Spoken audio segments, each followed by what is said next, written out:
Welcome back to Nickels 2 cents, 2 for 2. I'm doing good.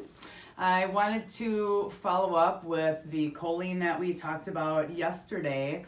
There was an article published from the American Journal of Clinical Nutrition in July of 2019, and they looked at the association of dietary choline intake with the risk of incident of dementia and cognitive performance.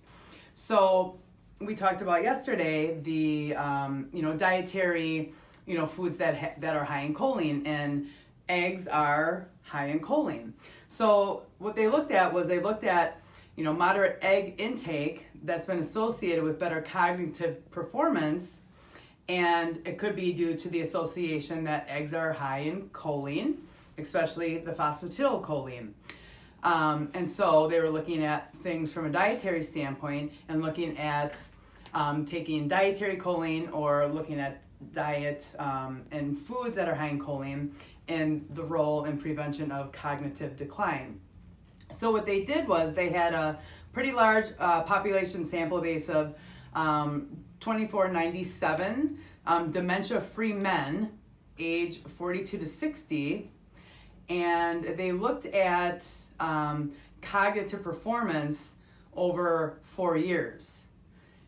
And essentially, and then they did diets and intake and all of that. So what they saw was that dietary choline intake had no association with the cause of dementia.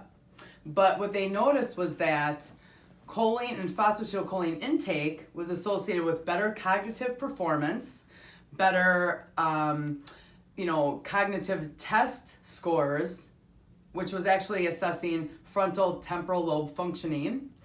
And they looked at the fact that higher phosphatidylcholine intake was associated with lower risk of incidence of dementia and better cognitive performance in men.